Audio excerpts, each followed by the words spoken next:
O blindado tinha a missão de preservar a vida dos próprios soldados. Mas o que acontecia quando a construção da própria máquina se voltava contra a tripulação lá dentro? Hoje, 10 falhas fatais na história da construção de tanques.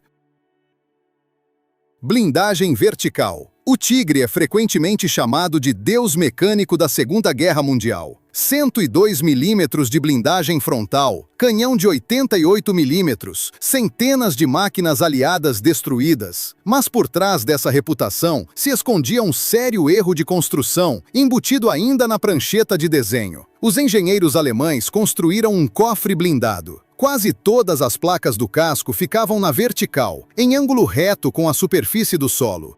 Isso simplificava a produção e a soldagem, mas ignorava por completo uma lei básica da física. Uma placa inclinada de mesma espessura protege consideravelmente melhor, porque o projétil é obrigado a atravessar uma espessura efetiva maior de metal, e com isso, corre o risco de ricochetear.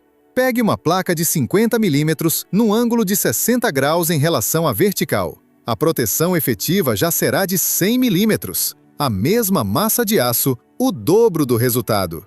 Os alemães sabiam disso. A própria Pantera deles recebeu blindagem frontal inclinada exatamente no período em que o Tigre estava sendo construído. Mas para o tanque pesado escolheram outro caminho: aumentar a espessura sem mudar os ângulos. A consequência foi uma massa monstruosa de 57 toneladas. Muitas pontes europeias não suportavam esse peso. O Tigre literalmente não conseguia chegar a muitos teatros de operações por meios próprios, sem um reconhecimento de engenharia prévio de cada travessia.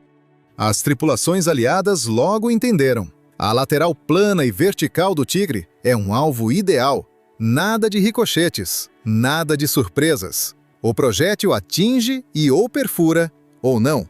É aritmética sem coeficientes de correção. Blindagem rebitada. Antes de a soldagem a arco se tornar padrão da produção militar, muitos países uniam as chapas de aço do casco com rebites. O americano M3 Lee, as primeiras máquinas britânicas, uma série de tanques soviéticos do início da guerra, todos carregavam fileiras de parafusos de aço, atravessando as placas de blindagem de lado a lado. No papel, a construção parecia confiável. No campo de batalha, ela transformava a tripulação num alvo para o próprio tanque. Quando um projétil de alta velocidade batia numa placa rebitada, mesmo sem atravessá-la de lado a lado, a energia cinética do impacto se propagava por toda a estrutura do casco como uma onda sísmica. Essa vibração arrancava as cabeças internas dos rebites com força enorme.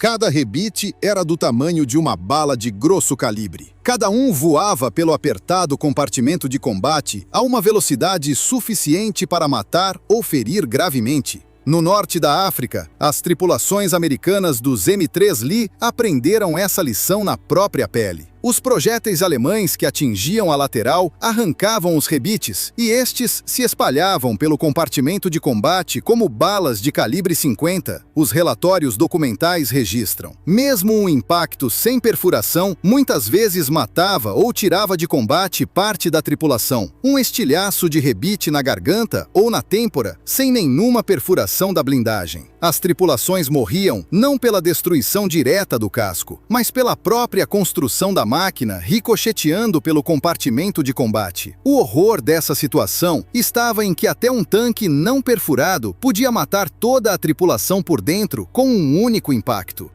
Essa lição obrigou os fabricantes a passar, no menor prazo possível, para os cascos fundidos e soldados.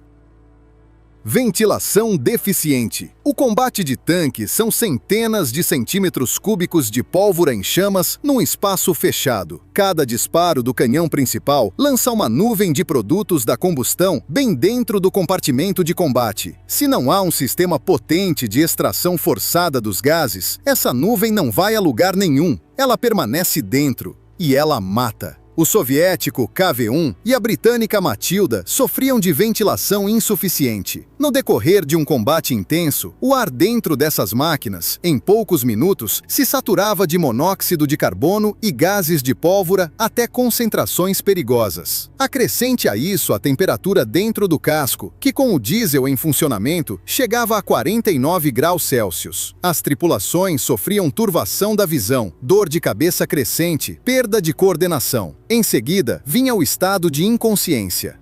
Depois disso, a tripulação tinha uma escolha na qual não havia opção boa: permanecer dentro e sufocar, ou entreabrir a escotilha para um gole de ar e virar alvo para os atiradores inimigos.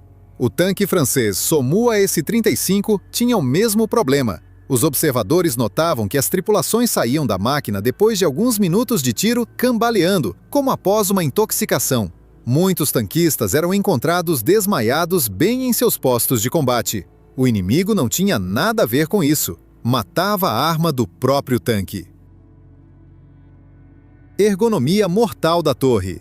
O T-34 parecia ameaçador por fora. Canhão de 76 mm, blindagem inclinada, velocidade. Os projetistas soviéticos criaram uma máquina que superava tudo o que a Alemanha tinha em 41.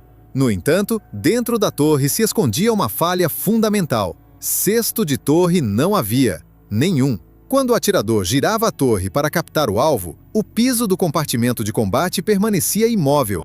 O carregador tinha que correr por esse piso imóvel em círculo, seguindo a torre giratória, segurando nas mãos um projétil unitário de 7 quilos. Fazer isso durante o deslocamento por terreno acidentado, a uma velocidade de 40 km por hora, no escuro ou na penumbra, por um piso coberto de estojos incandescentes. Ao escorregar, o carregador caía bem debaixo da culatra ou nas engrenagens abertas do mecanismo de giro da torre. Além disso, na torre havia apenas 2 membros da tripulação. O comandante exercia ao mesmo tempo as funções de atirador. Enquanto olhava pela mira e apontava o canhão, ele perdia completamente a visão do campo de batalha. Foi exatamente por isso que as tripulações alemãs venciam regularmente os duelos com o T-34 em máquinas iguais em características. Os comandantes dos tanques alemães tinham funções separadas e podiam controlar a situação tática enquanto o atirador trabalhava com a mira.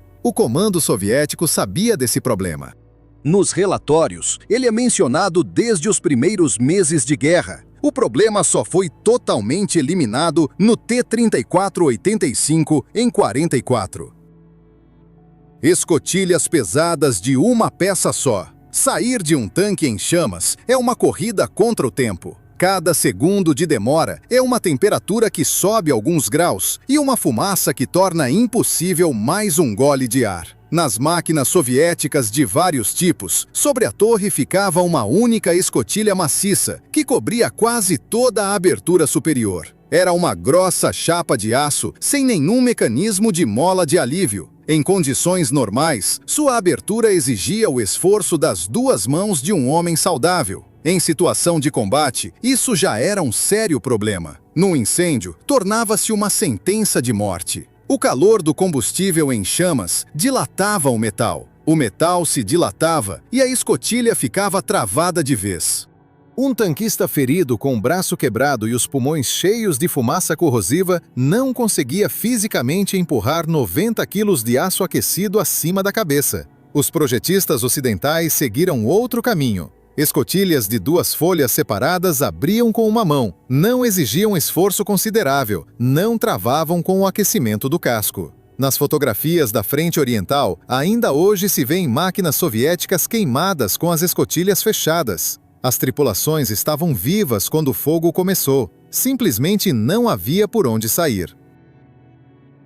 Compartimento de munição desprotegido. O M4 Sherman era uma máquina confiável e bem elaborada tecnicamente, que na maioria dos teatros de guerra cumpria suas tarefas. Mas os modelos iniciais tinham uma particularidade construtiva mortal, que os atiradores alemães logo anotaram. Os projéteis do canhão principal ficavam guardados nos patrocínios das laterais do casco, bem acima das lagartas. Do projétil inimigo, os separavam apenas 38 milímetros de aço vertical. Quando a lança de 75 milímetros alemã atingia esse trecho da lateral, ela espalhava estilhaços incandescentes bem dentro das cargas de pólvora. O que vinha em seguida era inevitável. O incêndio resultante podia destruir uma máquina de 30 toneladas em menos de 1 minuto. As tripulações americanas não precisavam de um impacto direto no motor ou nos tanques. Bastava um golpe rasante na lateral. É um mito difundido que, por essa particularidade, os Shermans iniciais ganharam apelidos. No exército americano diziam Ronson, marca de isqueiros americanos. No britânico, Tommy Cooker, fogareiro que frita. Mas não foi possível encontrar confirmação documental. Depois que o exército introduziu a chamada estiva úmida, cercando os projéteis com contêineres de parede dupla com água e solução de glicol, o risco de incêndio caiu bruscamente. Mas até essa solução, milhares de tripulações combateram literalmente montadas em cima de reservas de explosivos. Armadilha para projéteis. A Pantera foi talvez o tanque alemão mais equilibrado da guerra. Blindagem inclinada, potente canhão de 75 mm de 70 calibres de comprimento, mobilidade digna. No entanto, os modelos iniciais escondiam em sua construção um paradoxo monstruoso. O ponto mais protegido da máquina, em determinadas circunstâncias, matava a própria tripulação.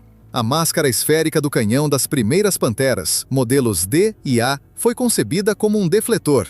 A forma arredondada devia desviar os projéteis da placa frontal da torre. Isso funcionava, mas apenas para a parte superior da máscara. A seção inferior, ao ser atingida, agia como uma rampa direcionadora. O projétil que batia na metade inferior da máscara não ricocheteava para cima e para o lado.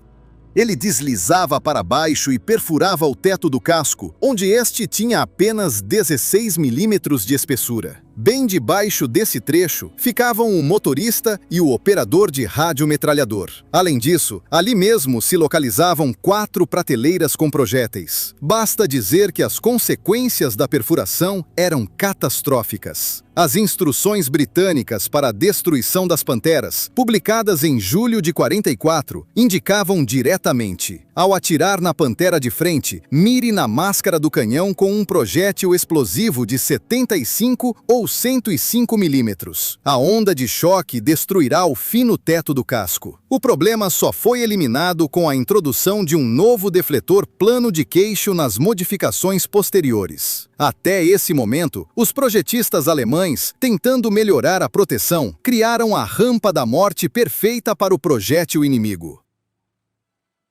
Transmissão sobrecarregada. No fim da guerra, a Alemanha construía máquinas que não conseguia usar em combate. O Tigre Real pesava quase 70 toneladas. O caça-tanques Ferdinand, depois rebatizado de Elefante, cerca de 65 toneladas. As transmissões e os trens de rodagem dessas máquinas trabalhavam no limite desde o primeiro quilômetro de percurso. Os testes soviéticos de um Tigre Real capturado deram um resultado esclarecedor. Após 110 quilômetros de percurso, a transmissão final direita travou e, ao ser desmontada, revelou-se completamente destruída. A corrida seguinte, nova destruição da transmissão final no 103º quilômetro. Os pinos das lagartas quebravam por fragilidade a cada curva fechada. Os primeiros 5 Tigres Reais entregues à divisão blindada de treinamento saíram de serviço antes de conseguir entrar em combate e foram destruídos pelas próprias tripulações para evitar a captura. No decorrer da Operação das Ardenas, as perdas de tanques pesados alemães por avarias e falta de combustível superaram as perdas em combate. Essas máquinas se transformavam em fortificações imóveis, bem no meio da estrada, sem alcançar as posições. Eram alvejadas pela artilharia e pela aviação de assalto. Uma arma que não consegue chegar ao campo de batalha não é uma arma, é um obstáculo caro para as próprias tropas. Comandante cego. Os tanquistas alemães tinham uma vantagem sistemática sobre a maioria dos adversários, difícil de enxergar nas fotografias, mas que determinava o desfecho de centenas de duelos. O comandante do 3 ou do 4 alemão podia olhar para o campo de batalha enquanto o atirador conduzia o tiro apontado. Essas duas funções eram completamente separadas entre pessoas diferentes. O francês Char B1, um dos melhores tanques pesados do início da guerra em proteção blindada, era construído de forma fundamentalmente diferente. O comandante, numa torre monoposto, ao mesmo tempo comandava a máquina e a unidade, apontava e carregava o canhão de 47 milímetros da torre, e se fosse comandante de pelotão, dirigia por rádio os demais tanques. Tudo isso, um único homem, num espaço fechado, em combate. A cadência teórica do canhão era de 15 disparos por minuto. Na prática, em condições de combate, a tripulação alcançava 4. Enquanto o comandante do Char B1 se virava para a mira e carregava o canhão, ele perdia o controle da situação ao redor. A tripulação alemã, nesse momento, já via sua posição, avaliava a situação e tomava a decisão. Eles tomavam decisões mais rápido, não porque tinham máquinas melhores, mas porque tinham mais olhos e divisão de tarefas. O mesmo problema perseguia os tanques soviéticos iniciais, onde o comandante acumulava as funções de atirador e as máquinas britânicas com torres monoposto. A cegueira tática do comandante no momento crítico do combate matava de forma mais confiável do que muitas deficiências da blindagem. Motor com risco de incêndio. O Sherman, do qual se falou acima, ganhou a reputação de tanque que pega fogo por várias razões. O compartimento de munição nos patrocínios é uma delas. Mas havia também outra, menos óbvia à primeira vista, porém mais profunda. O T-34 soviético com o diesel V2, por definição, tinha um risco menor de pegar fogo ao ser perfurado o casco. As tripulações soviéticas, com a amarga experiência de usar máquinas do Lend-Lease com motores a gasolina, indicavam diretamente em seus relatórios. O motor a gasolina é uma fonte adicional de perigo em combate, além de todas as demais. Foi exatamente por isso que as versões diesel do Sherman, em primeiro lugar o M4A2, iam predominantemente para a União Soviética e para o Corpo de Fuzileiros Navais dos Estados Unidos, que tinha acesso ao óleo diesel naval. O exército americano continuava a usar as variantes a gasolina, não porque não soubesse da diferença, mas porque os motores de aviação a gasolina eram produzidos em quantidades enormes e estavam disponíveis de imediato. A logística da produção venceu a segurança tática das tripulações. Se este episódio foi interessante, deixe um like e inscreva-se no canal para não perder o próximo material.